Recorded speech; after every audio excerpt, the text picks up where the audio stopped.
Baik, Assalamualaikum warahmatullahi wabarakatuh. Dan salam sejahtera kepada saudara-saudari penonton siri video resensi buku yang saya hormati ya. Terima kasih kerana masih lagi singgah ke channel YouTube ini untuk melihat review buku yang saya sediakan. Jadi pada hari ini saya ingin membuat satu sedikit review ataupun ulasan ringkas terhadap sebuah buku yang ditulis oleh Daniel H. Pink. Buku ini bertajuk Drive. Drive. Penulisnya adalah Daniel H. Pink. Okey, baik. Perkataan drive pada kulit buku ini ataupun tajuk buku ini bukanlah bermaksud pemanduan ataupun memandu, tapi lebih kepada apakah yang mendorong kita untuk membuat sesuatu. Dan buku ini sememangnya adalah sebuah buku yang membincangkan tentang apakah yang sebenarnya mendorong kita di dalam kehidupan, sama ada di dalam alam pekerjaan ataupun di dalam kerjaya kita untuk mencapai sesuatu, membuat sesuatu kerja dengan bersungguh-sungguh, ataupun mencapai sesuatu, menghasilkan sesuatu yang berkualiti. Baik. Jadi secara ringkasnya di dalam buku ini penulis telah menyatakan bahawa sejak manusia diciptakan terdapat beberapa jenis motivasi yang mendorong kita untuk hidup. Pertama sekali, berpuluh-puluh ribu tahun dahulu, apa yang memotivasikan kita adalah daya survival ataupun kemandirian kita di dalam hidup. Itu adalah motivasi utama ketika manusia hidup di dalam gua.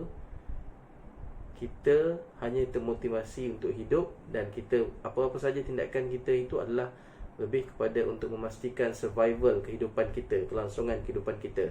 Namun begitu, setelah abad ke-20 sehingga ke abad ke-20, kita tidak lagi dipandu oleh survivality ataupun keperluan untuk hidup. Kita telah berada ke apa yang disebut sebagai motivasi 2.0 oleh penulis. Motivasi 2.0 ini adalah apabila kita bekerja ataupun kita melakukan sesuatu, kita melakukannya untuk ganjaran-ganjaran luaran, seperti kita dapat kewangan, kita dapat pujian, ataupun kita takut menerima ancaman ataupun punishment daripada apa yang kita lakukan itu.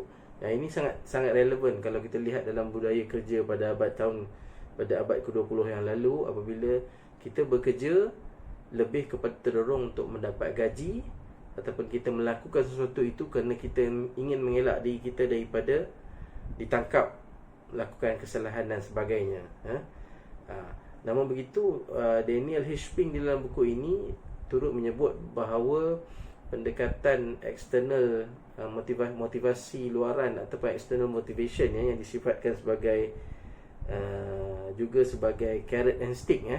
Umpamanya carrot and stick ini ada mempunyai kelemahan tertentu, dan tidak mampu untuk menyalahkan sepenuhnya potensi dan juga kemampuan manusia. Dan dengan itu disebut di dalam buku ini bahawa pada abad ke-21 ini wujud satu lagi bentuk motivasi yang disebut sebagai motivasi 3.0, di mana kita selain daripada dipandu oleh keperluan untuk bekerja, kita juga boleh untuk menghasilkan pencapaian yang luar biasa ataupun menghasilkan sesuatu yang sangat bermanfaat dengan wujudnya 3 perkara. Apa yang perlu wujud di dalam abad ke-21 ini untuk membolehkan manusia menghasilkan sesuatu yang lebih bermakna adalah 3 faktor, iaitu autonomi, kebebasan untuk bertindak. Kedua, mastery ataupun penguasaan, kemahiran. Dan juga ketiga adalah tujuan. Tujuan ini maksudnya purpose, sense of purpose. Maksudnya kita mempunyai dorongan untuk menghasilkan sesuatu yang lebih tinggi, yang lebih bermanfaat, yang lebih bermakna di dalam kehidupan kita.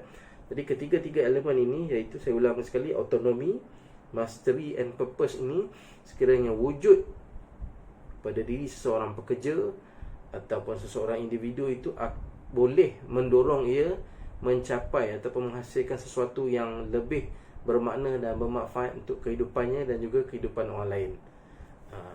Itu saja daripada sedikit pengisian ringkas berkaitan dengan buku Drive oleh Daniel H. Pink ini. Dan saya harap saudara-saudara yang berminat bolehlah mendapatkan buku ini untuk memahami apakah argumen dan hujah-hujah yang dibuat oleh Daniel H. Pink ini untuk menerapkan ilmu yang ada dalam buku ini di dalam kehidupan kita. Sekian, terima kasih.